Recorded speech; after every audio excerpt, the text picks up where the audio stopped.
된다.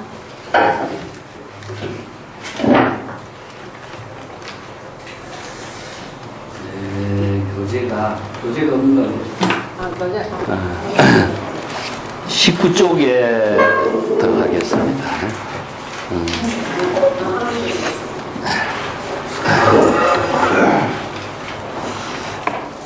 지난 시간에도 조금 했던 부분인데요.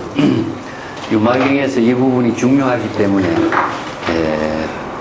오늘 조금 여기서부터 다시 복습도 하고 진행하겠습니다. 한번 읽어보고 할까요?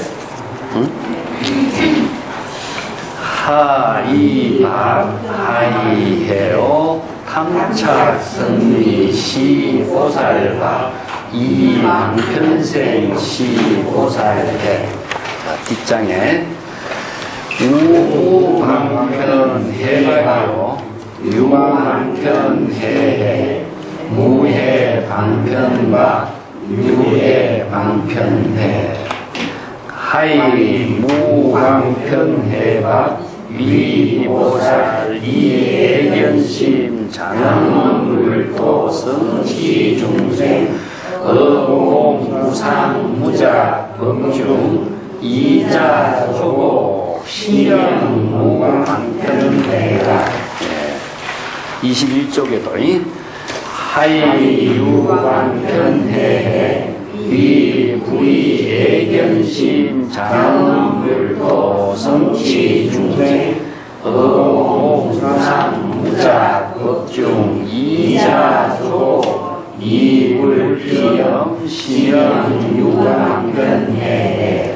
하이무방편하 위보살 주함료 지혜사견 등재원대 이식중업본 심영무해방편하.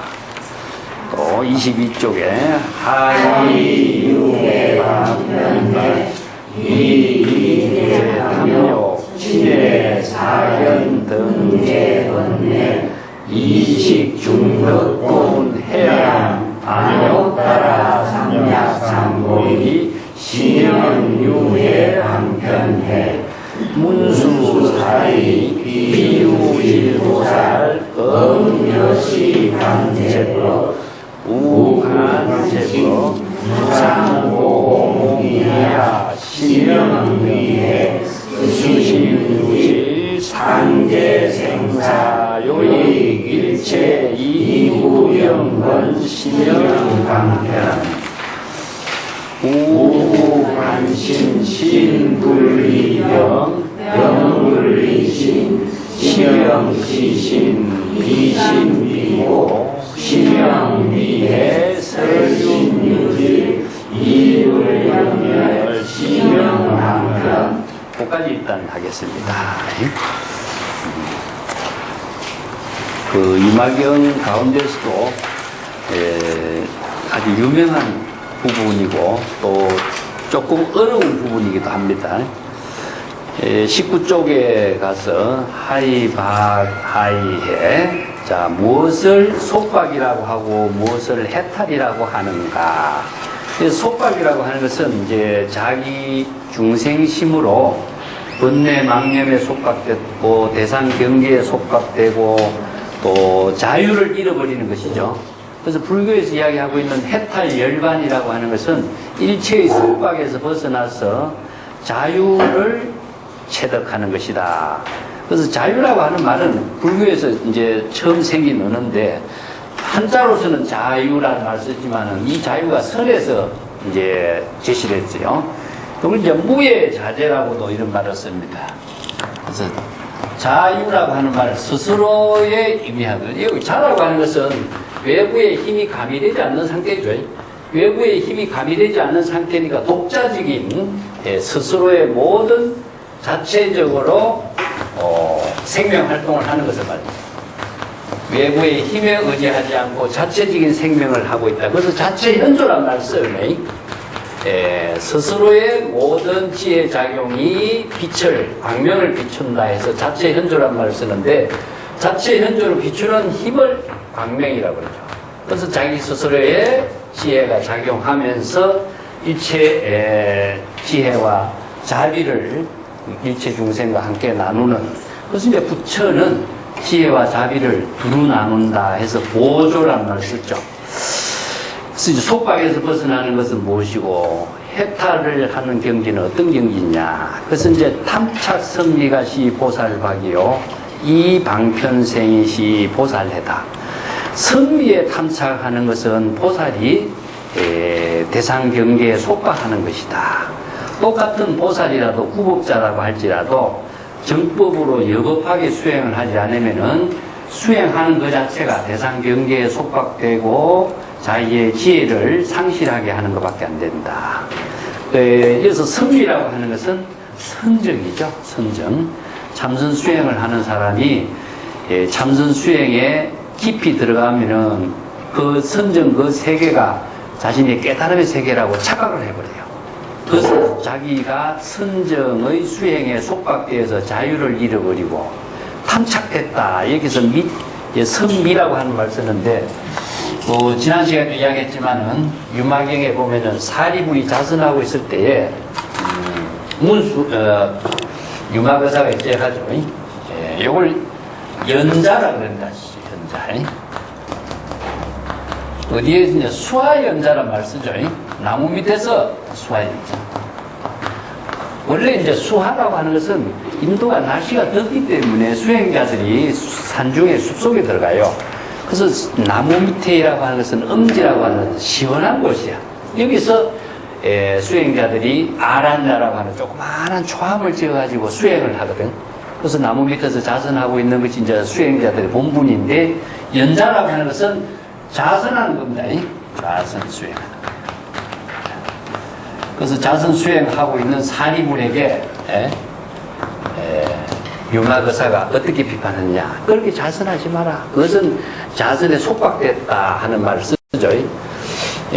우선 첫 번째 속박은 무엇이냐면은 자선하고 있는 모습에 속박돼. 자상에 속박되었다. 이런 말을 써요. 그래서 왜 안절자자라고 하는 것은 자선 수행의 기본인데 자상에 속박됐느냐. 우리가 인간 일상생활 그 자체가 행주자와 사이라 그러죠. 행주자와, 또 다른 말을 한다면은 어묵동정이라. 말을 하고 침묵을 지키고 모든 것이 움직이는 작용하고 정적인 작용하고 이거 다 구족돼야 돼. 이걸 이제 인간의 생활인데, 앉아 있는 것은 일부분이잖아요. 그죠? 일부분의 생활을 가지고 자선하는 모습에 속박되어 있으면은 행주와 어묵동정의 세계의 자신의 삶은 어떻게 지혜로운 삶이 되느냐. 그래서 이게 속박이 됐다. 그러고 앉아서 자선 수행한다는 고정관념에서 빠져버리는 거죠. 그러니까 고정관념 그 자체가 자기 자신을 속박하게 하는 것인데, 속박은 뭐가 같으냐면 누에 꼬치가 자기가 뱉은 실로서 자기의 몸을 꽁꽁 묶어가지고 자유를 한정시켜버리는 거죠. 그래서 일상생활 전체가 바로 자신의 지혜로운 생활이 되고 보살도의 삶이 되어야 되는데, 자기의 생활 그 자체를 한정을 두니까 속박에서 벗어나지 못하는 문제가 나옵니다. 두 번째는 무엇이냐 하면은 자선한 사람들이 정적인데 속박돼버려요. 이걸 정박이라고 해요.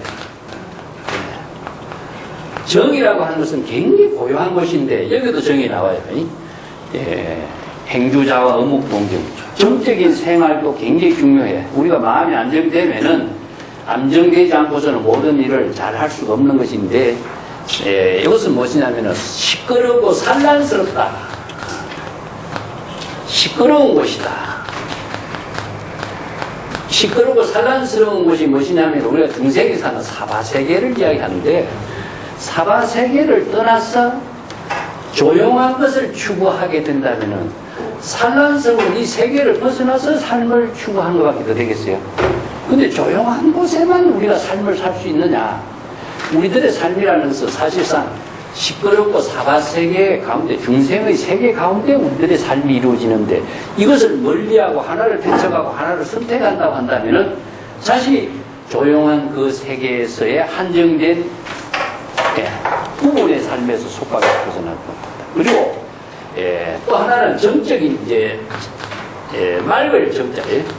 이건 청정이라고 하는데, 자, 조용하니까 모든 시끄러운 것을 벗어나서, 이건 뭐냐, 세간의 모든 삶이라고 하는 것은 더럽다라고 이렇게 씁니다. 때가 묻었다, 오염이 됐다, 이런 말을 쓰는데, 오염된 중생의 모든 세계를 번뇌망념을 다 벗어나서 자선 수행하는 모습은 뭐냐, 고요하고 청정하고 맑고 깨끗한 것을 추구하겠죠. 그죠? 이게 맑고 깨끗한 것을 추구하다 보니까 더러운 것을 배척해버리죠. 그죠? 시끄럽고 더럽고 오염된 것을, 사바세계의 모든 것을 배척해버리고 맑고 깨끗한 것만을 추구하니까 마음속에서 어떤 갈등이 있냐, 취사선택이 돼버려요. 이걸 이제 취사심이라고 해요. 취사선택하는 마음 그 자체가 자기 자신을 또 새로운 속박에 빠지게 만들어. 뭐냐, 더러운 것은 싫고 깨끗한 것을 추구하고 있는, 이게 중생의 분별심이지. 자, 이것이 일상생활 속에서 분별심으로 작용하고 있는 세계인데, 자기가 이런 두 가지의 차별심을 벗어나도록 하는 선제의 수행을 하지 않고 차별 수행 속에 빠지도록 하고 있다. 이것은 오히려 수행자가 수행을 하는 것이 아니라 수행을 하면서도 또 다른 중생의 차별상에 빠진 잘못된 사고가 되겠죠. 그래서 이 문제가 우리가 정법을 알지 못하면은 선을 수행을 하면서도 이것이 진짜 바른 선의 수행이고 마음을 고요하게 하고 맑게 하고 청정하게 하는 것이 바른 수행이라고 다 생각해요. 근데 그 바른 수행이 아니라 오히려 또 다른 속박에 빠지게 하는 수행이 되는 거죠. 그래서 여기서 뭐가 되어야 되느냐, 법이 되는 거예요. 자, 불법의 가르침에 의한 수행이 아니라 자기 생각으로 잘못된 사고로 수행을 하면은 이런 오류가 생깁니다. 그제 선미에 탐착하는 것은 뭐냐, 사리불이 보통 이성의 수행자를 이야기합니다. 이성의 수행자가 시끄러운 것을 벗어나서 아란자라고 하는 조용한 산속에 들어가서 수행하죠. 그죠? 근데 이런 수행자가 오히려 정법의 수행하고 바른 수행을 하는 것 같지만은 오히려 또 다른 자신의 새로운 속박, 경계를 만들어서 그 경계에 속박된 수행을 하고 있는 어리석은 수행자가 된다. 그 이제 대성의 보살도 정신이 무엇인가 하는 것이 뒤에 나와요. 보살의 해탈이 무엇이냐? 이게 바로 이제 방편으로서 지혜로운 삶을 살리는 것이 바로 보살의 해탈이다. 여기서 방편생이란 말이 나오죠. 그죠? 방편이라고 하는 말은 자신이 불교에서 독자적인 언어입니다. 이 언어는 세계 어느 고전이나 종교 문헌에서 방편이란 말은 없어요. 그래서 방편의 이 독자적인 언어가 불교 경전에서의 우빠야라는 말을 씁니다. 이 말은 진실을 깨닫게 하는 법문이다, 그런 말이에요. 그래서 방편 법문이라는 말을 쓰죠. 그래서 법문이라고 하는 것은 진실을 깨닫게 하는 언어예요. 그래서 방편을 수행한다라고 하는 것은 방편의 언어를 통해서, 방편의 법문을 통해서 우리가 수행이 이루어지는 것이지, 우리가 수행이라고 하는 것이 그냥 수행이 되지 않습니다. 자기 생각대로 수행하면은 바로 정법의 수행이 아니라 또 다른 속박에 나아가게 하는 이념만 만들어진다, 그런 뜻이죠. 유명한 그 마조의 자선 이야기 아시죠? 마조 도일선사가 자선하고 있는데 남학해양선사가 그때 뭐하고 있는가? 자선합니다. 자선해서 뭐하고 올리고 자선을 하느냐? 부처가 되려고 합니다. 그 작불이야, 그래, 작불. 보통 보면 사리불의 연자라든가 전부 다 부처의 지혜를 이룬다. 변성성불하기 위해서 자선합니다. 한경지를 이루기 위해서, 한 소식을 얻기 위해서 자선합니다. 다 그러죠. 그래서 여기에 작불이 부처가 된다라고 하는 것은 무엇이냐 하면은 목적이 됩니다. 목적 지향이 되죠. 그래서 궁극적으로 좌선 수행은 부처가 되기 위한 수행이다. 이런 목적을 딱 갖게 되겠죠.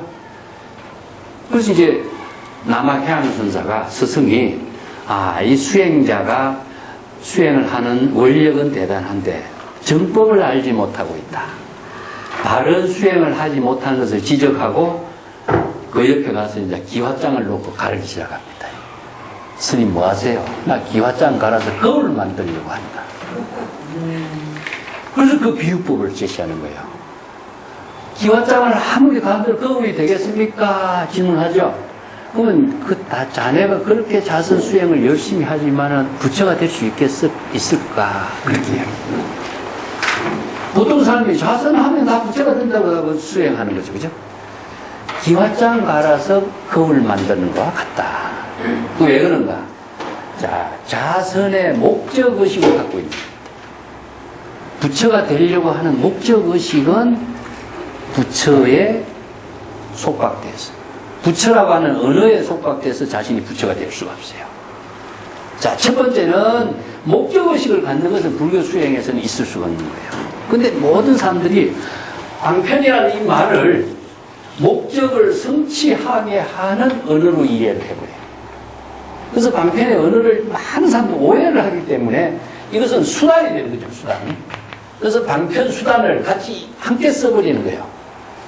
방편은 수단이 아니라 방편이라는 것은 지혜로운 깨달음을 이루게 하는 법문입니다. 법문.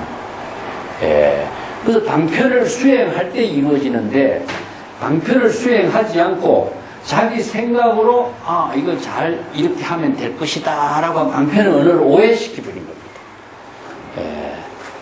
그래서 기와장을 갈아서 거울이 될 수 없는 것처럼 자선을 해서 부처를 이루고자 하는 그 생각을 가지고 수행을 하면은 절대 수행이라는 것이 이루어지지 않습니다. 그럼 수행은 어떻게 이루어지느냐? 바로 원력과 발심에 의해서 이루어지거든. 자, 내가 전에 표 나눠드렸죠. 발심을 하지 않고서는 수행이 이루어지지 않는 겁니다. 발심은 구체적으로 무엇이냐? 자신이 방편의 언어를 통해서 방편 법문을 통해서 여겁하게 수행할 때 발심이 되는 거죠. 그래서 방편은 지혜를 이루게 하는 말을 법문을 말해요. 그렇기 때문에 여기서 방편으로서 지혜로운 생활을 할 수 있는 것을 생이라고 합니다. 생이라고 하는 것은 방편을 가지고 지혜로운 삶을 만드는 것을 말해요. 우리가 생활한다라고 하는 것은 방편의 지혜로 생활하는 거거든요. 그래서 방편의 지혜로서 자신을 깨달음으로 생활하는 것을 보살이 해탈이라고 하는다. 자, 그렇다면은 방편의 지혜로서 생활한다라고 하는 것은 무엇일까? 이걸 건강경의 법문을 통해서 한번 정리를 하고 가겠습니다.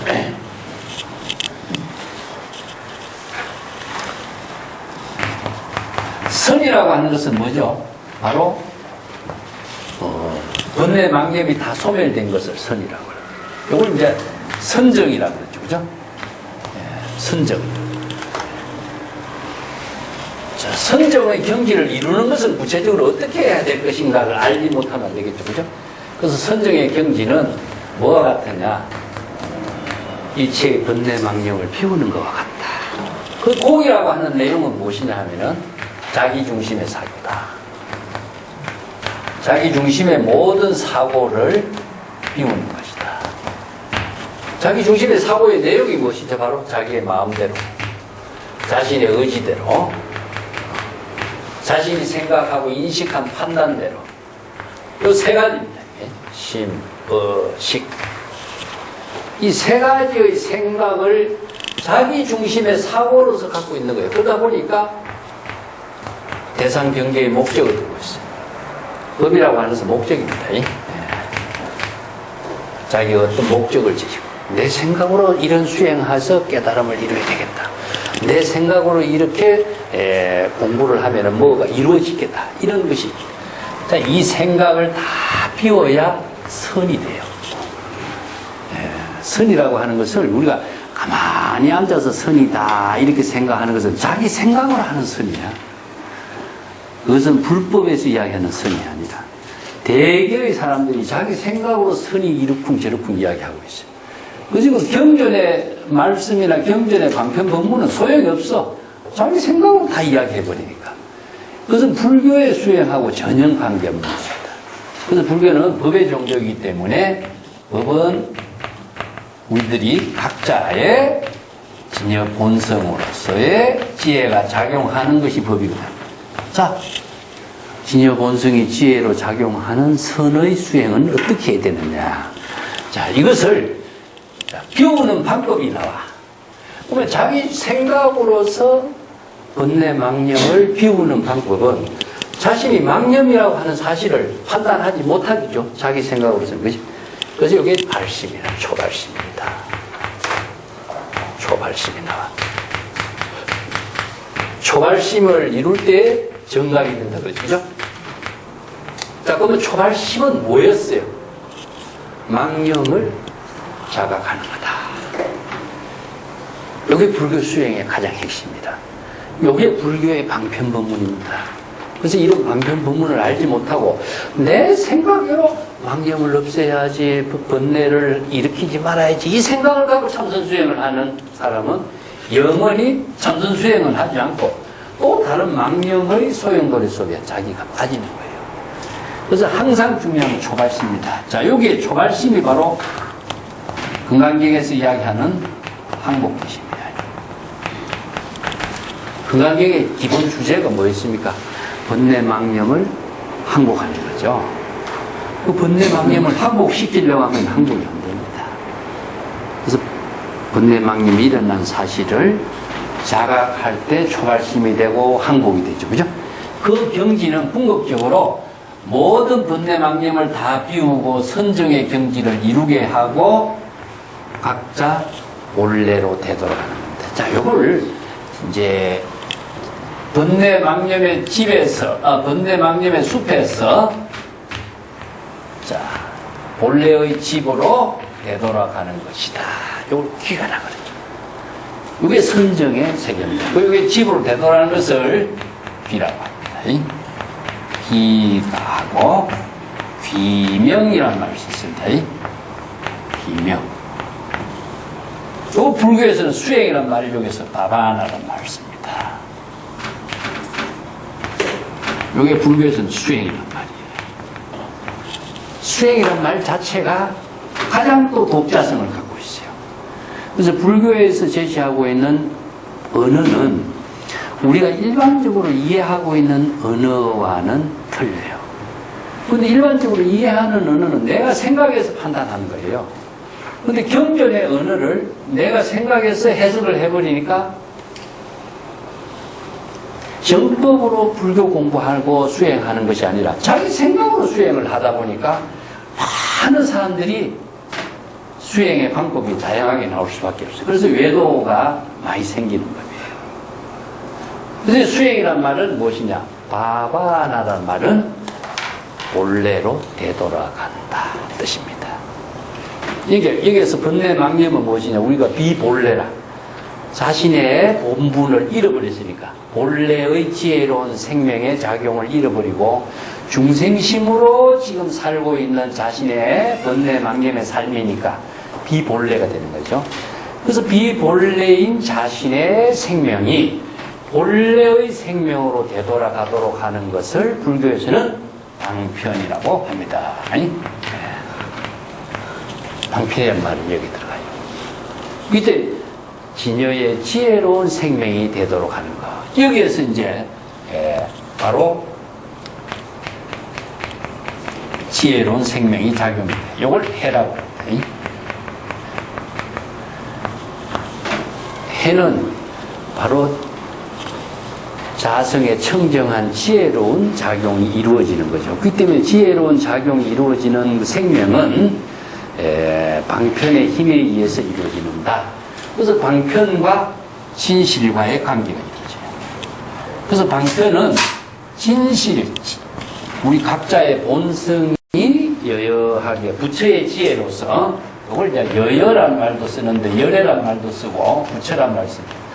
부처의 지혜로 작용이 되도록 하는 말을 방편이라고 합니다. 그래서 방편 수행은 금강경에서 이야기하면 뭐가 되겠죠? 여시주. 여시주란 말이죠. 예. 바로 금강경에서는 이렇게 여시주라고 합니다. 그래서 주자라고 하는 말은요, 보살도의 지혜로운 삶이 되도록 하는 거라. 그래서 여소교주라는 말을 쓰죠. 가르침의 법문대로, 경전의 가르침의 법문대로 보살도의 지혜로운 삶이 되도록 하라. 이 주자라고 하는 말을 머물러라 이렇게 번역한다면 또 집착하라는 말이 되기 때문에 주는 생활한다. 보살도의 지혜로운 생활이 되도록 하는 것이 바로 방편의 지혜로 보살도의 지혜로운 삶이 이루어지도록 하는 거죠. 그래서 금강경의 주제가 첫 번째는 번뇌망념을 어떻게 행복해야 될 것인가, 보살도의 삶을 어떻게 실행해야 될 것인가. 이 보살도의 삶을 실행하는 지혜가 바로 응무소주 이생기심 나오죠. 일체처에 언제 어디서라도 머무름이 없이 집착하는 바가 없이 자신의 방편으로 지혜로운 삶을 사는 것, 이게 응여시주죠. 여기 유망경에서는 방편으로서 산다라고 하는 것은 방편에 지혜가 없으면은 바로 지혜로운 삶을 살 수가 없어요. 자기 생각으로 사는 것이 방편의 지혜로 사는 것은 아닙니다.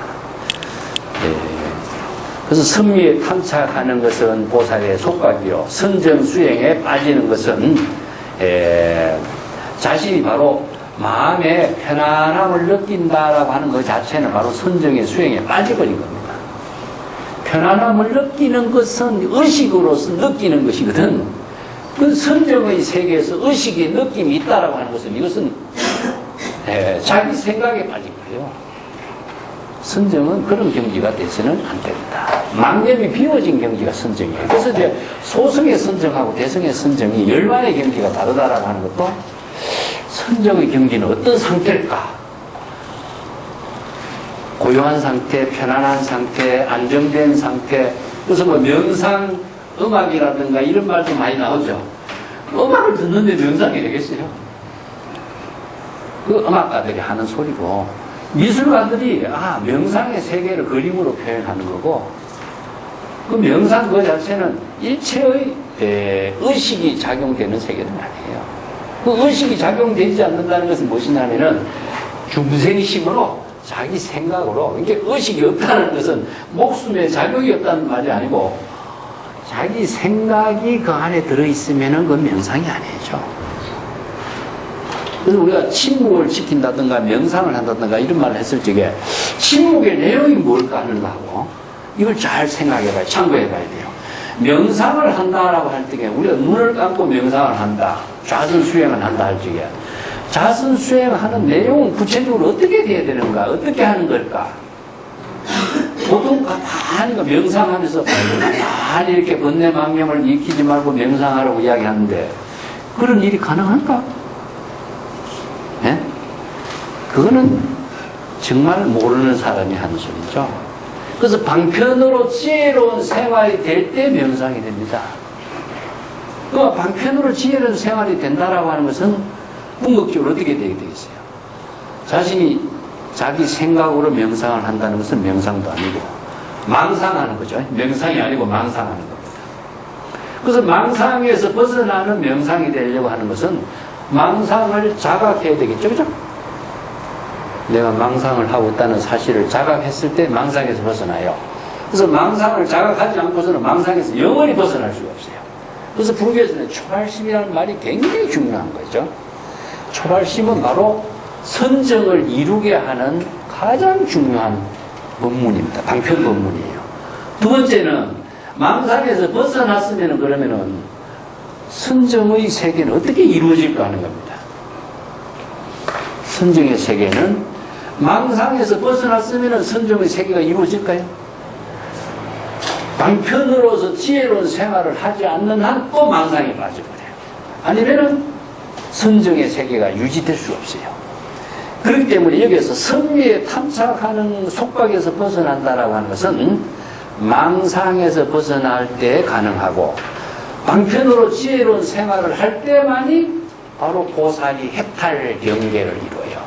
그래서 해탈 열반의 경지라고 하는 것은 지혜로운 삶 그 가운데 이루어지는 것이지 가만히 앉은 명상의 상태, 선정의 상태에서 이루어지지 않습니다. 다른 말로 한다면은, 우리가 의식의 흐름이라고 하는 것은 중생심으로 흐르든, 진여의 지혜로 흐르든, 의식의 흐름은 흘러가게. 물이 흘러가는 것은 단절이 안 돼요. 근데 불법에서 이야기하고 있는 것은 중생심으로 작용하는 의식의 흐름을 여기서 차단시키는 겁니다. 공에서. 그러면 자의식으로 중생심으로 작용하는 의식의 흐름을 불교에서는 비우라.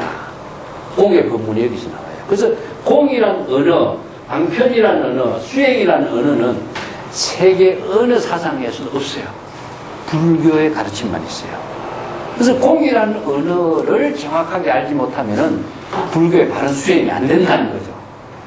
자, 그렇다면 번뇌망념의 의식의 모든 생각을 잘못된 자기 중심의 사고를 비우는 것이 공이고, 그렇다면은 우리 진여 본성으로 되돌아갔어요. 되돌아간 상태로서 본성의 지혜는 어떻게 이루어지느냐는 거죠. 방편의 지혜로만이 살려줘야 했어요. 이게 뭐냐? 수연성이라고 그래요. 수연성. 시절 인연에 따라서 방편의 지혜로 자신의 삶을 지혜롭게 작용할 때만 이루어져요. 그렇기 때문에 여기서 방편으로 지혜로운 생명을 살리는 것이 보살의 해탈이라 그래요. 그 방편이 뭐냐 하는 겁니다. 방편이. 자, 경전의 모든 법문이 방편입니다. 그치? 방편 법문은 경전에서 설하는 법문이 다 방편 법문이에요. 왜냐? 이 경전에서 설하는 법문은 불교관이 독자적으로 갖고 있는 특성이 무엇이냐면은 다른 고전은요, 다른 고전이나 다른 모든 종교의 서적은 주장하는 사람의 기록입니다. 주장하는 사람이 자기 생각, 자기 사상, 자기 철학을 가지고 제시했기 때문에 거기에 맞추어서 의식과 사상과 사고가 만들어지도록 되어 있어요. 그런데 불교의 경제는 무엇이냐? 부처의 설법은 부처라고 하는 어떤 존재자의 설법이 아니에요. 부처의 지혜로 설법한다라고 하는 것은 자의식이 없다는 점이죠. 설법자가 자기 중심의 어떤 주장이 여기서는 개입되지 않아요. 그래서 설법의 내용은 무엇이냐? 일체의 모든 존재의 근원적인 생명의 작용이 진행되도록, 생명이 작용이 되도록 하는 법문을 했어요. 그래서 방편 법문을 통해서 설해난 경전의 법문이기 때문에 그 진여의 지혜로, 자, 여시설법이죠. 네, 여시설법입니다. 여시라고 하는 말은 자기 주장이 없습니다. 바로 각자의 부처의 지혜로 설법을 한 것을 여시설법. 여시설법을 듣는 것은 뭐죠? 여시 아무리죠. 듣는 사람도 내가 이러한 법문을 지혜롭게 들었다. 그래서 여시 아무리 되는 거죠. 그래서 청법과 신수봉해. 그러니까 바로 진여의 지혜로 그 깨달음의 경지를 자신이 실행할 수 있는 것은 바로 보살이고, 방편의 법문에 의거해서 방편의 지혜로 자신의 삶을 신수봉행하는 것이 뭡니까? 여기서 방편의 지혜로 생명을 살게 되는 거예요. 자, 신수봉행. 신수봉행이란 말은 모든 경전에서 설해놓은 제자들이 법문을 듣고 나서 신수봉행이란 말을 쓰는데, 이걸 신수는 뭐죠? 수지하는 겁니다. 여겁하게 여실하게 이 방편 법문을 자신이 수지해서 방편의 지혜로운 삶을 자신이 잘 받들어서 부처와 같은 경지의 깨달음의 세계를 이루도록 하는 게 신수봉행이죠. 그렇다면 부처의 지혜로, 방편의 지혜로 신수봉행할 수 있다는 것은 방편 법문에 의거한 것밖에 없어요. 그렇기 때문에 우리가 서가모니 부처님이 출연해서 사바세계 중생들에게 84,000 법문을 설해놨는데 84,000의 방편의 법문을 설한 거예요. 그래서 84,000이라는 숫자는 뭐 어떤 의미냐 하면은 우리가 5만 가지 생각을 하는 것이나 84,000가지나 똑같아요. 중생이 얼마나 얼마나 많은 번뇌망념, 5만 가지 생각, 8만 4천 번뇌망념이 있기 때문에 거기에 따른 방편의 처방입니다. 처방. 그래서 방편의 지혜로 처방해서 그 방편의 지혜를 자신이 바로 활용할 수 있는 능력을 갖출 때에 방편의 지혜로 자신이 지금 보살도의 삶의 해탈을 이루는 거죠. 이게 바로 선정과 지혜가 자신이 바로 보살도를 삶을 이루게 하는 거예요. 그래서 불교의 모든 수행은 이 구조로 이루어집니다. 선정과 지혜예요. 선정과 지혜가 일체로서 이루어지는데 그러한 지혜를 이루는 것은 방편의 지혜가 없으면 불가능합니다. 대개의 사람들이 선정하면은 뭐 지혜가 막 생긴다고 생각해요. 착각이죠. 아무리 선정을 오래 한들 명상을 오래 하든 방편의 지혜는 안 생겨요. 방편의 지혜는 경전과 어록을 봐야 됩니다.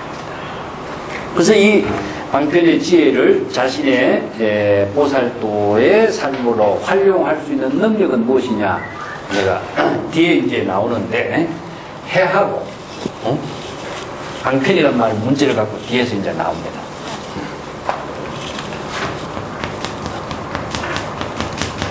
해하고 방편이 나와요. 그러면 해는 지혜는 무엇이냐? 지혜. 미리 여기 내가 정리를 하고 우리가 경제를 읽어보는 거예요. 지혜는 중생의 신병을 진단하는 거예요. 자, 중생의 병이 무엇인가? 중생의 병이 어떤 병인가를 이 병이 얼마나 많습니까? 8만 4천 가지인데 8만 4천 가지 병을 진단하는 것을 해라고 합니다. 그러면 방편은 뭐 계시죠? 이 8만 4천 가지 병을 아무리 당신이 무슨 병이 있다 의사 선생님이 환자가 왔을 적에 병을 진단했을 적에 그 지혜가 뛰어나야 병을 정확하게 진단을 해요. 하지만은 처방을 하는 힘이 없으면 어떻게 되겠어요? 처방. 이건 치료법입니다. 치료법. 치료법이 정확하게 제시되지 않으면은 처방만 아무리 병의 진단만 한다고 해서 병이 낫는 건 아니잖아. 그래서 방편은 무엇이냐? 처방과 같습니다. 그래서 이 병에 맞추어서 이 병을 이렇게 처방을 해서 그 병을 처방함으로 해서 병이 낫게 되는 거나 마찬가지죠. 그래서 지혜라고 하는 것은 병을 진단하는 힘이요. 방편이라는 것은 병을 치료하는 힘입니다. 그래서 병을 치료하면서 병이 낫게 되는 것이지 아무리 병의 진단을 잘한다고 할지라도 치료를 하지 않고서는 병이 낫는 법은 아니잖아요. 그래서 방편으로 지혜로운 생활을 하는 것은 바로 자신이 병을 치료하고 부처의 경지를 깨달음으로 생명활동을 살리는 작용을 방편으로서 살린다 이 말씀입니다. 그래서 생이라는 글자가요 생명과 같아. 생명이라는 것은 생명의 작용을 살리게 하는 힘이 무엇이냐? 방편의 지혜 작용에 있다. 그래서 이 한 구절이 중요한 말이기 때문에 이걸 중심으로 이해를 하지 않고서는요 뒤에 유마경의 설법의 내용을 잘 이해를 할 수가 없어요. 그래서 오늘 지난 시간에 이걸 했지만 다시 복습하고 넘어가도록 하는 겁니다. 자, 뒷장 넘어갈게요. 20페이지 있습니다. 20쪽에 보면은 무방편해박이요 유방편해해이 무해방편박이요 유해방편해다. 요 구절은 이제 여기 지금 설명한 부분을 다시 구체적으로 방편이 없는 것은 해에 속박, 지혜에 속박된 것이다. 자, 방편의 지혜로서 살릴 수 있어야 되는데 아무리 지혜가 뛰어난들 방편의 지혜로서 작용하는 생명의 작용을 만들어내지 못하면은 치료법을 쓰지 못하면은 지혜에 속박됐다. 이 지혜에 속박됐다라고 하는 말은 굉장히 어려운 말이죠. 이건 무엇이냐 하면은 지혜라고 하는 말이 뭐냐면은 법상을 병을 진단하는 것입니다. 이걸 이제 전문 이야기 한다면 법상이라고 해요. 법상이라는 게, 아, 저 사람이 어떤 대상 경계에 속박되어 있는가, 우리가 많이 알고는 있어요. 알고는 있지만 그것을 알고 있을 뿐이지 치료를 하지 못하는 것은 지식에 속박되는 걸 말이에요. 자신이 알고 있는 지혜의 지식에 속박되어 버린 것을 해방이라 그래요. 예. 보통 많은 사람들이 해방에 걸려 있다고 그래. 왜 그러냐면요, 불교의 이론을 잘 알죠. 사성제 팔정도를 실천하고 육바라밀을 실천하고 이것이 바로 해탈을 이루는 길이다. 이거 모르는 사람 없어. 이게 바로 해방이라. 그렇다면은 육바라밀을 구체적으로 실천하는 것은 뭐죠? 방편입니다. 그래서 아무리 불법의 이론을 잘 알고 수행 방법을 잘 알고 실천 방법을 잘 알고 할지라도 그것을 자신이 실천하지 않고서는 자신이 바로 지혜와 지식의 속박의 속에서 벗어나지 못하는 거다. 이겁니다. 이걸 해방이라고 해요. 예. 자, 방편의 지혜가 작용이 없이 이론을 아무리 잘 알고 불법의 가르침을 잘 안다고 할지라도 그것은 바로 지혜에 속박되는 것이요. 이 말입니다. 방편이 있고 방편이 있어야 지혜에서 속박에서 벗어날 수 있는 해탈을 이룰 수가 있다. 여기 두 가지는 마치 무엇이냐, 여거 이륜이다. 수레의 두 수레바퀴와 같아. 여조양익이라 새의 두 날개와 같은 거죠. 아니? 이거 어느 한쪽만 가지고 있어서는 완전한 경지를 이루지 못한다 하는 비유입니다. 자, 방편이 있어야 바로 지혜의 속박에서 벗어나서 해탈을 할 수가 있는 것이요. 방편이 지혜가 없고 또 지혜가 없으면 또 방편에 속박된다. 이거 반대로 이야기하는 거죠. 왜? 지혜가 없는 사람의 병의 내용을 진단하지 못하고 아무리 방편을 어떻게 쓸 수 있겠느냐. 어떻게 말해 방편 그 자체가 자기 자신을 무지로서 속박하게 된 것밖에 안 된다. 이건 뭐냐면요, 참선 수행을 한 사람이 불법의 도리를 알지 못하고 앉아서 참선만 열심히 하면 해탈이 이루어진다고 생각하는 수행하는 겁니다. 이것은 바로 방편 수행 그 자체에 속박된 거죠. 그건 자선 수행을 가만히 하면 한 소식 얻을 것이다. 이게 전부 다 방편에 속박되는 거예요. 그래서 자선이라고 하는 것 자체를 어떻게 해야 되는가 여급하게 수행하는 그건 모르고 자선을 하는 것에 의해서 깨달음이 이루어진다는 사고에 속박되어 버린 거예요. 이게 바로 방편에 속박되었다. 지혜가 있고 방편이 있어야 해탈을 이룰 수가 있는 것이다. 이겁니다. 그래서 여기 이제 불교에서 이야기하는 것은 여법수행이라는 말씀입니다. 여법수행. 그래서 여법한 방편의 수행이 되어야 바른 깨달음과 해탈을 이루지, 여법하지 않고 수행하는 것은 올바른 수행이 아니다는 이야기나 마찬가지예요. 예. 자, 이것을 정리해 보면은 해라고 하는 것은 무엇이냐? 바로 중생의 모든 신병을 진단하는 지혜니까, 신병을 진단하는 지혜를 불교에서는 불지견이라고 합니다. 불지견. 여기 불이라고 하는 말은 자의식이 없어요. 부처의 지혜란 뜻이라.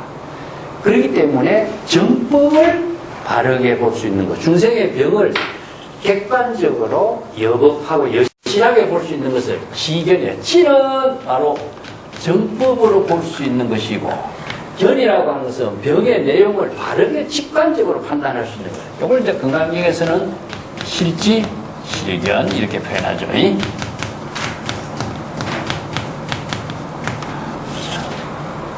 두 번째, 이건 뭐냐, 불지견이라고 유불능지라고 말 썼죠. 오직 부처의 지혜로만이 능히 진단하고 판단할 수 있다. 부처의 지혜가 아니고서는 중생의 병을 진단하지 못해. 이 신병을.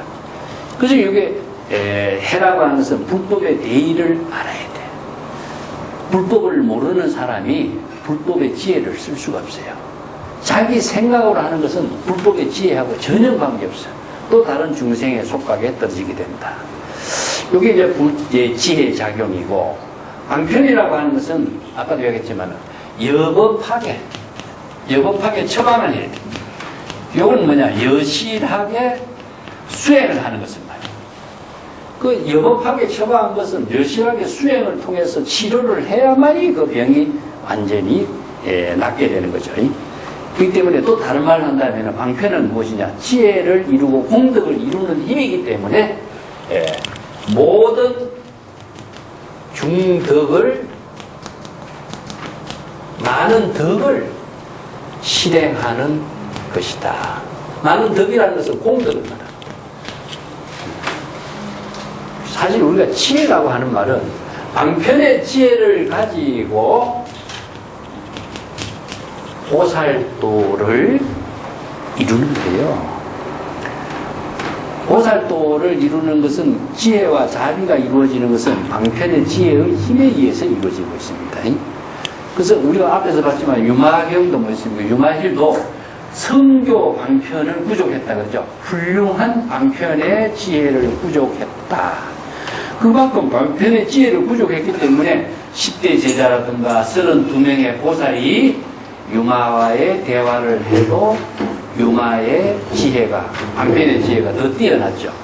그래서 중생, 부처님의 10대 제자, 보살, 32명의 보살의 지혜를 능가하는 유마의 정법의 안목이 그 제자들과 보살들의 모든 문제점을 진단하는 겁니다. 지혜로 진단했거든요. 지혜를 진단하고 처방으로서 바른 법을 제시하고 있는 것이 유마경의 전체적인 내용이죠. 이게 지혜가 없는 사람이 병을 진단을 못해. 사리불이 자선하고 있는데 그 사리불이 자선하고 있는 병을 유마가 지적을 했기 때문에 무슨 병인지를 알죠. 이게 그렇게 자선해서는 안 된다고 지적하고 바른 자선법을 제시하고 있는 게 뭐냐? 바로 열반의 경지에 선정을 제시하는 것이 대성의 선법인 거죠. 이제 소성법과 대성법과의 차이가 이런 이제 안목을 통해서 나오게 된 겁니다. 자, 20페이지 밑에 쪽 보겠습니다. 하이무 방편해박이요 이 보살 이 애견심으로 장엄불도하고 성취중생이니 공무상 무자법 중에 이자조복 심형 무방편해박이다. 이 구절도 좀 어려운 부분이거든요. 좀 잘 이렇게 봐야 될 부분입니다. 그렇다면은 방편이 없는 지혜의 속박이라고 하는 것은 무엇을 의미하게 하는 것이냐? 위에서 제시하고 있는 문제점을 여기서 이제 구체적인 설명을 하는 겁니다. 방편이 없고 지혜에 속박되었다는 말은 무슨 말이냐? 이 말입니다. 자, 위 보살이 애견심으로 장엄불토 성취중생하는 것이요. 즉 보살이 말하자면은 보살은 수행자죠. 불법의 수행자가 애견심으로서 애견심이라는 말이 무엇이냐? 자기의 생각으로 자비심을 생각하는 것을 애견심이라 그래요. 보통 수행자가 자아의식이 소멸되어야 되는데 중생이 불쌍한 사람 보면 불쌍한 마음이 그냥 자기 감정적으로 일어나게 되겠죠. 그죠? 그 애견심이라 그래요. 좋은, 좀 안타까운 생각을 갖고 있다든가, 이걸 애견심이라고 하는데, 애견심의 문제점이 무엇이냐 하면은 바로 망념, 불교에서는 이걸 망념이라고 그래요. 그래서 그 중생의 망념 중에서 가장 큰 것이 무엇이냐, 무명에 의해서 지혜가 자괴되는 것하고, 이걸 지혜라고 하고, 감정이 수반된 그 여러 가지 번뇌 망념을 애견심이라고 그래요. 애라고 하는 말은요, 우리가 갈래라고 하는 말을 쓰거든요. 갈래라는 것은 사랑에 목말라다 이런 말인데 그것은 자기의 감정이 수반된 번뇌 망념을 갈래라고 그래요. 정리를 해볼게요.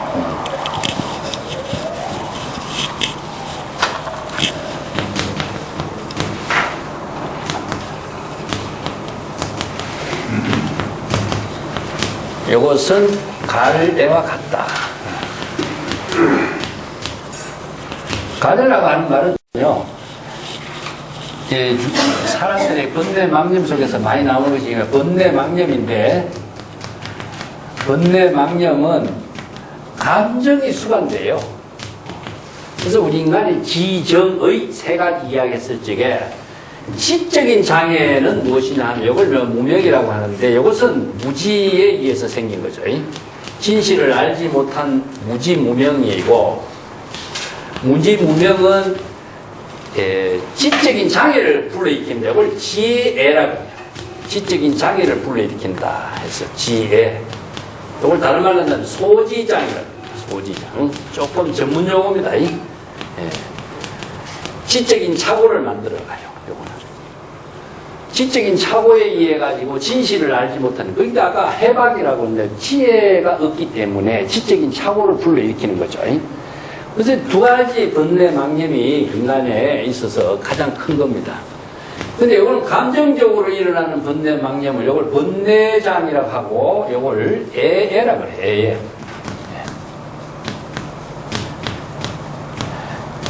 감정적으로 장애를 불러일으킨다 이 말을 써요. 애라는 말을 쓰고 이걸 번뇌장이라고 씁니다. 그래서 두 가지 장애를 일으키기 때문에 중생은, 그래서 번뇌장을 소멸시키는 방법으로 무엇이냐 하면은 선정의 수행이 제시됐고, 또 소지장, 지적인 장애를 극복하기 위해서 지혜를 이루도록 하는 순정은 무엇이냐 바라면은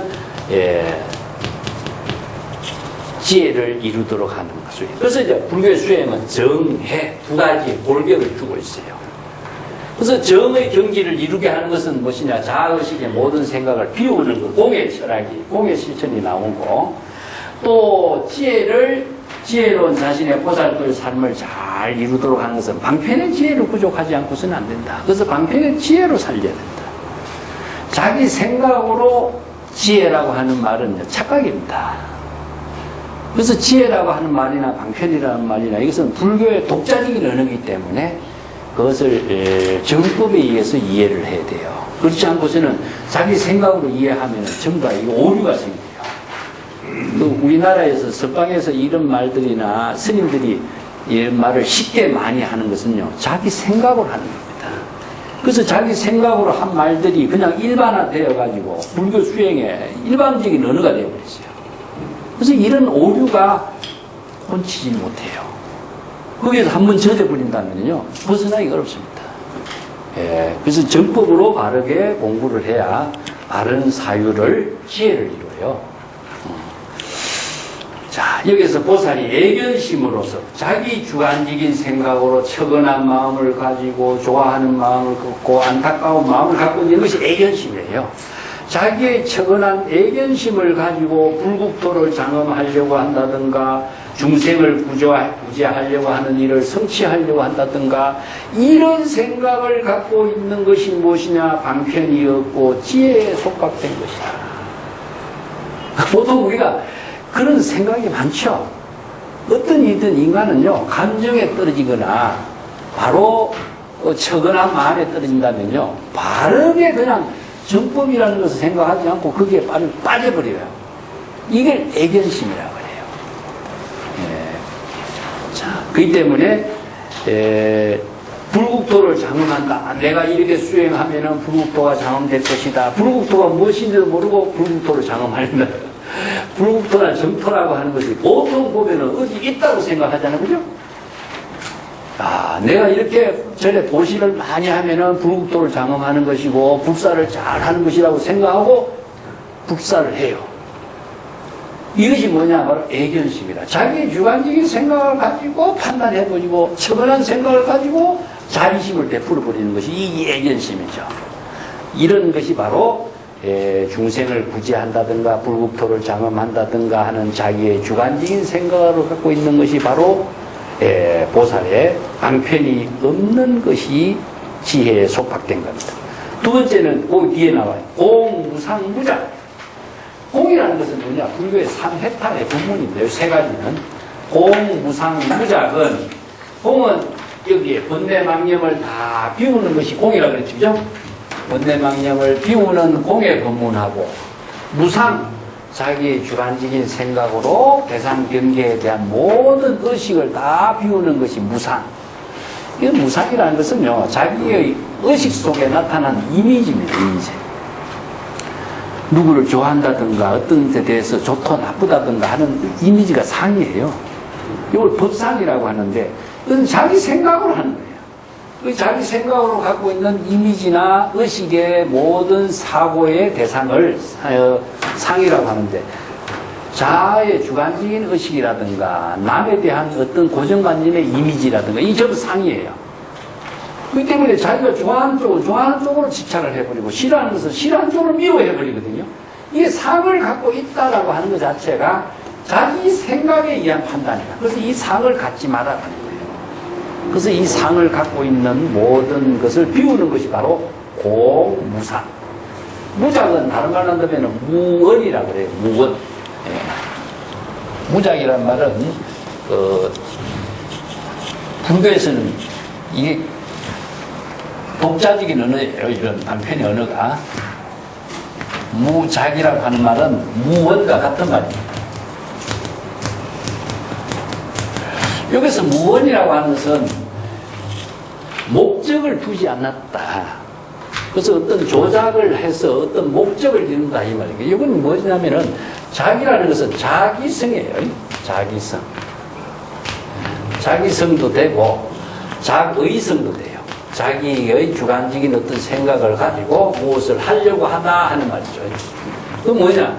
바로 자기가 수행을 해서 부처를 이룬다 하는 목적을 갖고 있는 거죠. 아까도 얘기했지만 마조가 자선해서 부처가 되려고 하는 것은 무엇이냐? 바로 자기성입니다. 자기 생각으로 이런 수행을 하면 이런 부처가 된다는 이런 목적지향의 사고를 갖고 있어요. 그래서 이 목적지향의 사고는 불교에서는 없어야 돼요. 이걸 그래서 무작이라고 합니다. 그런데 많은 사람들이 수행을 하면은 목적이 있다고 생각해요. 보시를 하면은 보상이 있다고 생각하죠. 그죠? 이건 불교에서는 없어요. 자, 이게 바로 불교에서는 원력행이라는 말씀입니다. 이걸 본원력이라고 해요.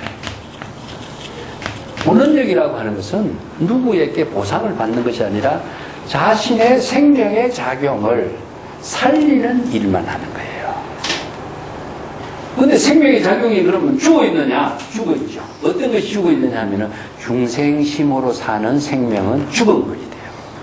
업을 짓는 생명은 죽은 것이 돼요.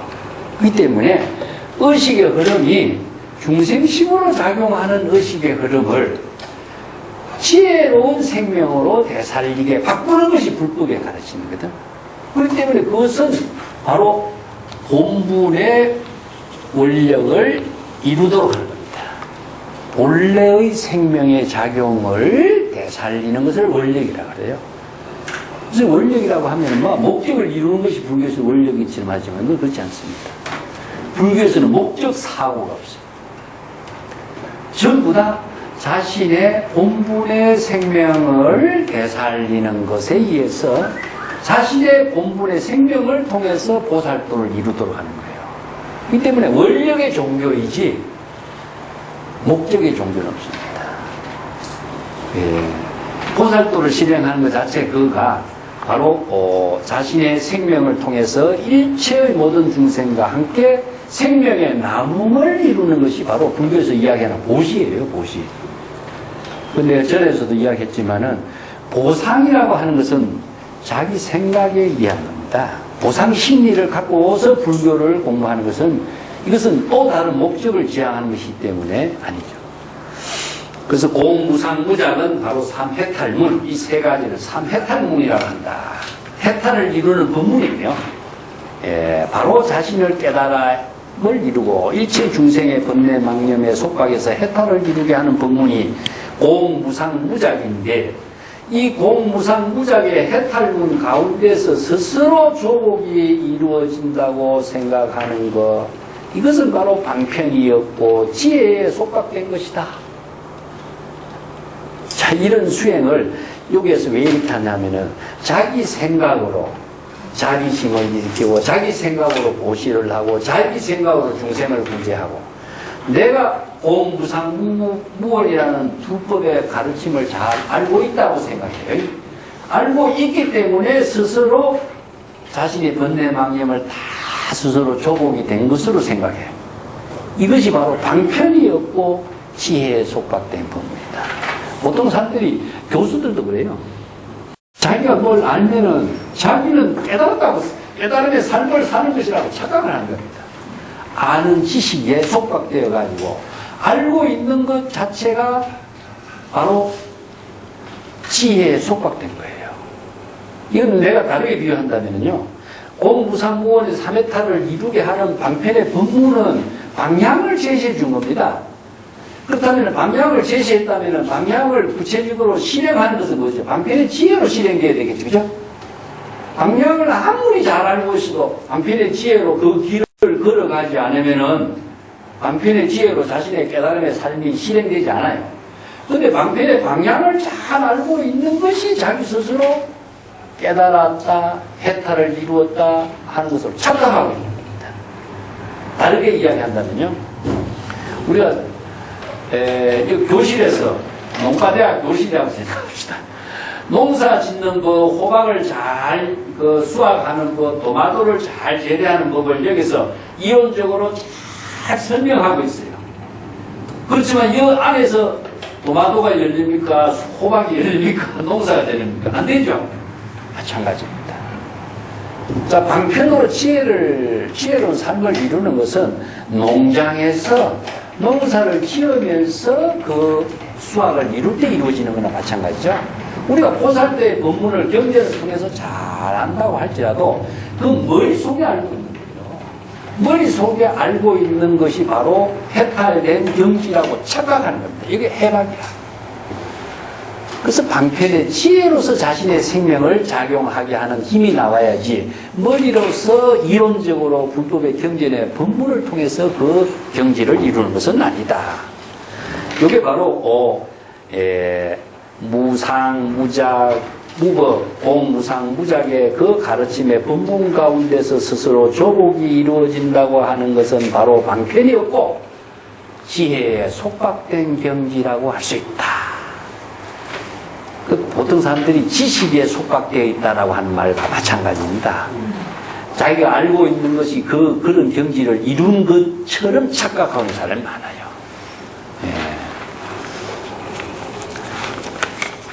그 뒤에는 또 반대적으로 이제 이야기를 하고 있습니다. 21쪽에 넘어갈게요. 하이 유 방편 해박 위 불이예견심으로 장엄 불토 성취 중생하고 공 무상 무작법 중에 이자 조복 이 불피연이 시명유 방편해박이요. 이건 앞에서는 중생심으로, 자기 중심으로 감정이 섞어서 불국토를 장엄하고 또 중생을 구제하는 그 원력의 성취를 한 것처럼 생각하고 공무상무작의 경지를 이루도록 이렇게 자기가 잘 깨달아 체득한 것처럼 생각하는 것이 바로 속박이라고 그랬죠. 여기서는 이제 진정한 보살의 해탈이 어떻게 이루어지는가를 설명하고 있어요. 자, 방편의 지혜를 부족하고 지혜의 해탈에서 이루어지는 것은 어떻게 이루어지는 것이냐. 불이 애견심, 이 불이란 아니 불자가 들어가죠. 자기 중심의 애견심을 갖지 않고 이런 말이에요. 애견심은 바로 자기 생각으로 척언하고 좋아하고 싫어하는 여러 가지 감정이 섞인 번뇌 망령을 갖지 않고 또 장엄불토, 불국토를 장엄하고 성취, 중생을 제도하는 일을 성취하고. 자, 여기서 불국토를 장엄하는 것하고 중생을 성취하는, 제도하는 것을 성취한다는 것은 궁극적으로 뭘까요? 이런 말도 뭐 내가 여러 번 이야기했지만은 전부 다 같은 내용이라고 할 수 있어요. 불국토는 무청적으로 어떠냐면은 부처의 지혜가 작용하는 옷, 이런 뜻이죠. 그럼 부처가 지혜가 작용하는 것이 바로 불토가 됩니다. 그러면 불경계라고 됩니다. 부처의 깨달음의 세계, 불경계. 이걸 다른 말 한다면 정토가 됩니다. 그래서 이제 불경계나 불국토나 정토라고 하는 것은 그것은 공간적으로 표현하고 있어요. 이거는 시간과 공간 속에서 작용이 이루어지거든요. 이걸 이제 시절 인연이라고 하는데, 불교에서는 시절 인연 속에서 작용하는 것이죠. 그걸 다르게 한다면은, 자, 시간의 축하고 공간의 축에서 이 시점 하나에서 우리들의 모든 삶이 이루어지고 있어요. 거기에 이것이 시간과 공간 속에 작용하고 있는 지금적이라, 이걸 다른 말로 한다면, 지금적이에 우리들의 삶이 이루어지는데, 이것이 중생심으로 한다면 애견심을 갖고 하는 거예요. 지금적에서 자기의 본분으로서의 생명이 작용되면은 보살도가 되는 거죠. 그래서 여기에 방편의 지혜로 이루도록 하는 것은 무엇이냐 하면은 불국토를 이루게 하는 것이고, 두 번째는 뭐냐, 중생의 번뇌 망념에서 소멸되어야 되겠죠. 그것이 바로 중생을 성취한다. 그래서 이제 중생심의 모든 번뇌 망념을 번뇌 망념을 제도하고 성취하는 것은 어떻게 한다고 그랬습니까? 아까 초발심으로 정각을 이룬다. 망념을 자각을 통해서 이루어진다. 발심 수행밖에 없어요. 그래서 발심 수행 그 자체가 바로 부처의 지혜가 작용하도록 하는 것이죠. 이 때문에 발심이 바로 정각을 이루게 되는 것이기 때문에, 발심은 바로 불교에서 시각입니다. 처음 깨달음을 이루는 것이고, 부처의 지혜가 작용하는 것은 본각입니다. 본래의 깨달음으로 작용하는 세계가 돼요. 그래서 시각과 본각의 구조 속에 불교 수행 체계는 이루어져요. 그래서 시각에서 본각으로 불의의 묘용이 이루어지게 되도록 하는 거예요. 그건 내가 지난번에 표 나눠주셨죠? 그걸 항상 놓고 사유를 하셔야 돼요. 내가 그 시각에서 본각으로 화살표 해놨죠? 자, 시각에서 본각으로 가는 겁니다. 그 불교의 수행은 거기에서 있어요. 시각에서 본각으로 가는 것을 본래로 되돌아가는 바바는, 시각에서 본각으로 이루어지는 구조는 무엇이냐? 망념을 자각할 때 이루어져요. 여기에서 불국토라고 하는 것은요, 본래의 깨달음의 지혜가 이루어지는 세계를 불국토를 장엄한다 그러는데, 장엄이라고 하는 것은요, 바로 깨달음의 지혜로 장엄하는 것이지 물건을 장엄하는 거 아니에요. 그래서 지혜와 자기의 공덕으로 장엄한다 그랬어요. 그래서 이제 공덕님이란 말을 쓰는데, 수행자의 모임을 공덕님이라고 그러죠. 지혜와 자비로서 공덕으로서 이루어진 숲이라는 그런 뜻으로 공덕님이란 말을 쓰는데, 지혜와 자비의 힘으로서 이루어지는 곳이 장엄이지, 다른 어떤 무엇으로 물건을 가지고 장엄을 한다, 이것은 불법에서는 없어요. 그래서 유심의 철학이고 유심의 종교이지 유물론적인 사고가 불교에서 개입되면 안 돼요. 그래서 유물론적인 사고는 대상 경계에 집착되는 물건밖에 안 되죠. 여기에 이 애견심을 갖지 않고 자기중심의 감정이나 생각을 갖지 않고, 그것은 궁극적으로 진여의 청정한 지혜의 작용으로 불국토를 장엄하고, 진여의 지혜로서 중생의 모든 번뇌 망념을 다 소멸시키고 중생을 구제하는 일을 성취하는 겁니다. 그래서 중생은 어디 있다 그랬습니까, 제가? 우리들의 마음 속에 있습니다. 그래서 중생 구제라고 한 말을 하면요, 우리가 사홍서원을 천수경에 내어가지고 일체 중생을 구제한다, 다른 중생을 밖에 구제하려고 생각하는 거야. 이게 우리가 잘못 인식하고 있는 거야. 이 때문에 자신의 마음 속에 중생을 구제하는 것은 뭐냐? 재불입니다. 재불은 또 어디 있죠? 바로 여기가 재불입니다. 이걸 재불이라는 말은 복수라고 쓰지만은 이것은 중생입니다. 중생이라는 말도 다른 말로 우리가 생각해도 복수예요. 복수라는 말은 뭐냐? 수없이 많은 번뇌 망념을 일으키기 때문에 중생이라는 거죠. 재불은 무엇이냐? 수없이 번뇌 망념을 자각하고 자각했기 때문에 재불이 됩니다. 왜냐, 단수가 된다면은, 한 번 깨달았으면, 한 번 부처가 된다면 끝나버리는 것이 되겠죠. 그게 불가능해요. 그래서 끊임없이 번뇌 망념이 일어나고, 끊임없이 망념의 자각을 통해서 재불의 경지를 이룬다. 그래서 이걸 다르게 그냥 경전에서 재불에 가면 수없이 많은 부처 이렇게만 이야기한다는데, 그렇지 않습니다.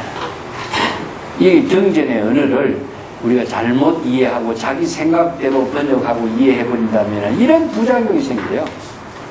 그래서 여법하게 방편의 지혜로 제시한 법문으로 이해를. 자, 애견심을 갖지 않고 불국토를 장엄하고 일체 중생을 구제하는 일을 성취하느며 공무상무작. 자, 불법의 가르침에서 제시하고 있는 실천 등목입니다.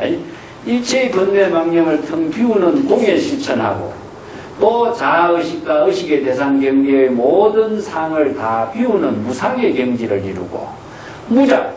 내가 무엇을 이루고자 목적을 지향하고 있는 생각까지 없는 경지가 바로 이 삼해탈 법문 가운데에서 구체적으로 스스로 다 이루어져서 번뇌망념을 다 조복하고 번뇌망념을 다 조복함과 동시에 뭡니까?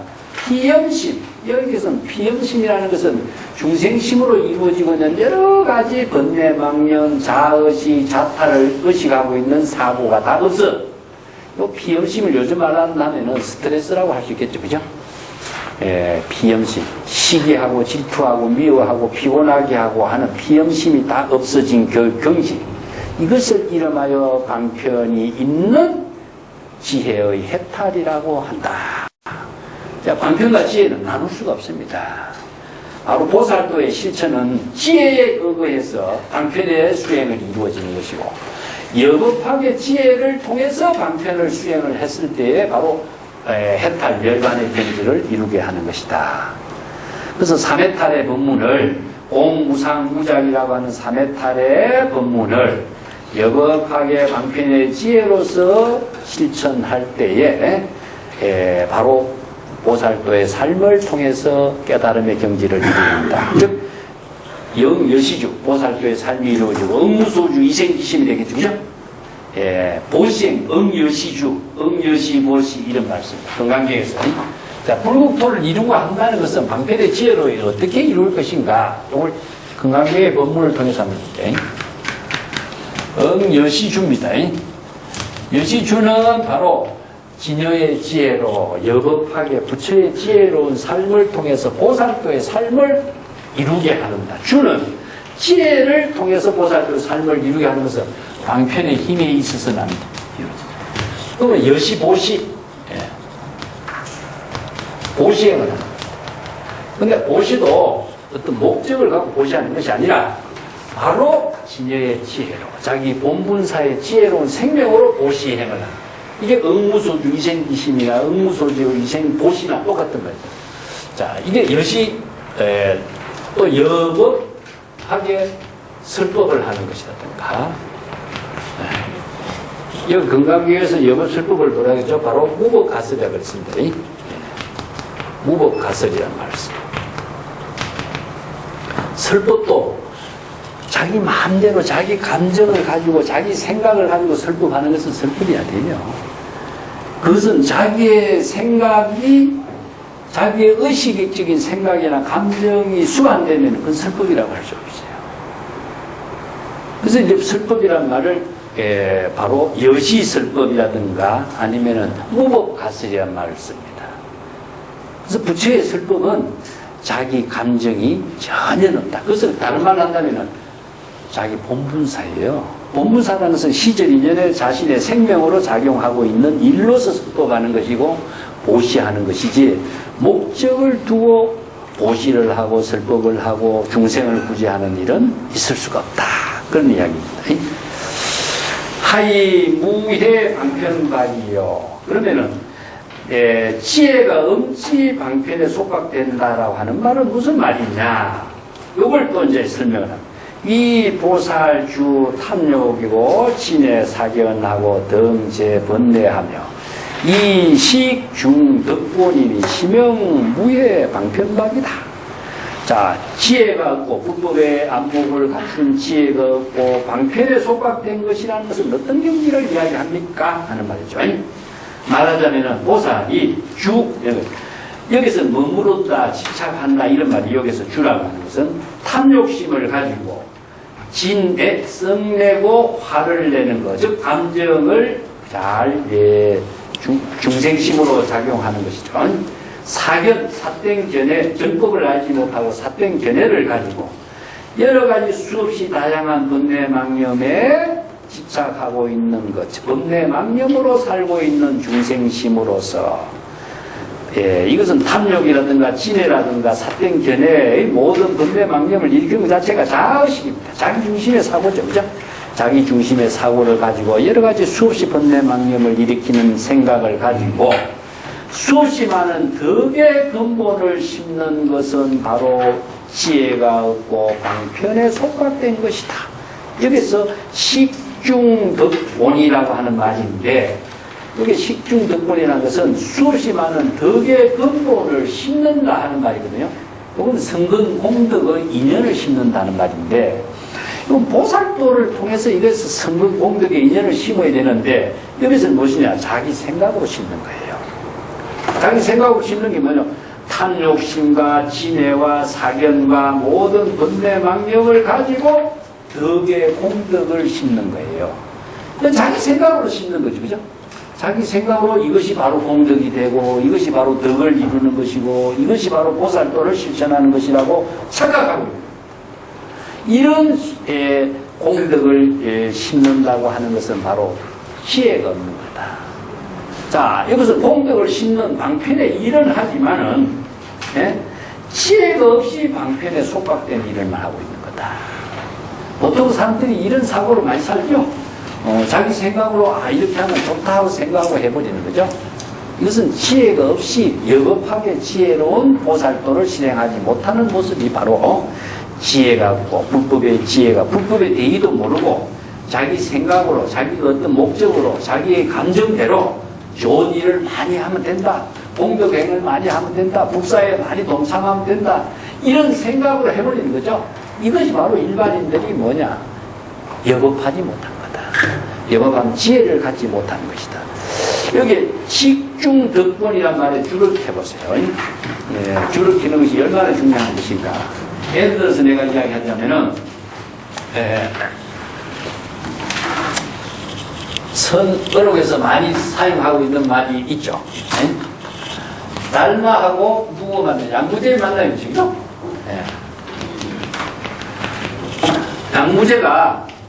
양무제는 불법을 수행하기 위해서 얼마나 많은 경전을 공부도 많이 하고 보살행을 하기 위해서 자기가 가사까지 걸쳐요, 나중에. 그래서 국력을 동원해가지고 불사를 일으켜요. 자, 이만큼 양무제가 불사를 많이 하고 사찰도 많이 짓고 불법 경전을 많이 보급하고 이런 위대한 일을 많이 했는 거예요. 그 양무제하고 달마하고 이제 한 성문답에서 이야기하죠. 내가 이렇게 절을 많이 짓고 스님들 출가도 많이 하고 경전도 많이 보급하고 불사를 일으켰는데 내 공덕이 얼마나 됩니까? 하니까 달마는 뭐라 그랬어요? 무공덕이라고 그러죠? 무공덕이라고. 자, 이 구절하고 이 내용하고 같습니다. 그 양무제가 그렇게 많이 불사를 했는데, 이거 불사라 그래요. 요 사자를 쓰는 이유가, 불법을 흥용하고 불법을 많이 인연을 제시할 수 있는 일을 하는 게 불사예요. 그래서 사찰을 짓는 것도 불법을 함께 공부하고 불법의 인연을 많이 나눌 수 있는 도량을 만드는 것이 사찰이죠. 그래서 사찰이 옛날에는 최고의 대학이었습니다. 최고의 교육기관이요. 최고의 교육기관이 있어요. 근데 세간에 있는 교육기관은 윤리, 도덕의 가치 기준을 맞는 교육기관이라고 한다면 사찰은 출세간의 교육기관이다. 자, 일체의 모든 중생이 다로 불보살도를 이루게 하는 교육기관이 사찰이었어요. 그래서 양무제가 그런 교육기관을 무척 많이 세웠는데 내가 얼만큼 공덕이 됩니까? 하니까 무공덕이라는 거죠. 공덕 아닙니다. 이 밑에 생각이 자기 생각으로 사견을 가지고 자기 감정으로 번뇌망념을 가지고 불사를 한 겁니다. 아무리 그대가 많은 덕의 근본을 공덕을 심으려고 하는 일을 했지만 그것은 지혜가 없는 것이고 방편에 속박된 일만 했다. 똑같죠? 이게 공덕이 없는 거예요. 그럼 공덕은 어떻게 이루어지죠? 자기 사견이 없어야 되고 목적의식이 없어야 되고 바로 지혜와 자비를 실행하는 여겁하게 실행할 때 이루어져요. 그래서 공덕을 목적으로 생각하는 것이죠.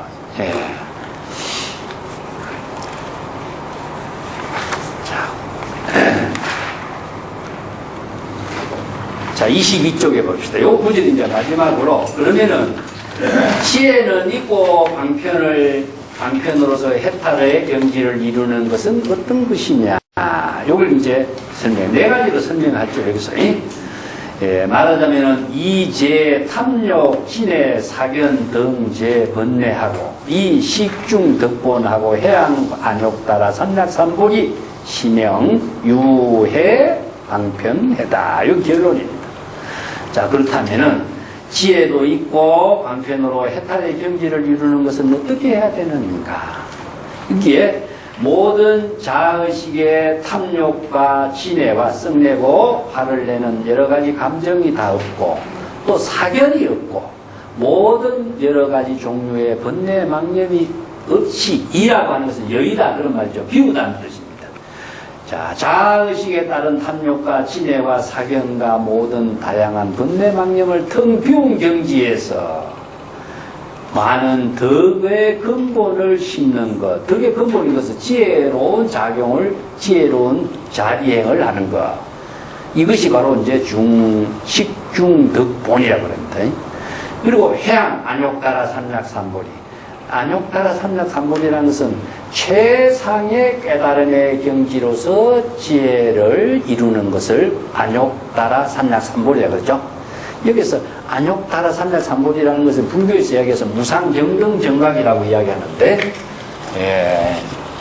다른 표현은 무엇이냐면은 진여 본성이 지혜로 작용하는 것을 바로 표현한다면은 발심, 발보리심, 또 발안욕따라 삼약삼보리심 같은 말이에요. 그래서 이것을 발심이라고 해요. 그 발심이라고 하는 것은 자기 생각이 들어가서는 안 돼요. 바로 우리들의 청정한 진여의 지혜로 작용하도록 하는 겁니다. 그래서 중생심의 번뇌 망념에서 진여의 지혜로 작용하도록 하는 거예요. 여기서 발이라고 하는 것은 항상 새롭게 지혜가 출발하는 거죠. 그래서 이걸 이제 초발심을 시각이라고 해요. 처음 깨달음의 지혜가 이루어지게 하는 것, 이걸 시각이라고 합니다. 그래서 시각을 이루게 하는 것이 바로 발심이죠. 네, 그런 발심을 이루게 하는 것이 발안욕따라 삼약삼보리심인데 바로 지혜로운 깨달음의 삶을 이루도록 하고 그것을 회양을 해요. 회양이라는 말이 이제 또 불교의 독자적인 의미입니다.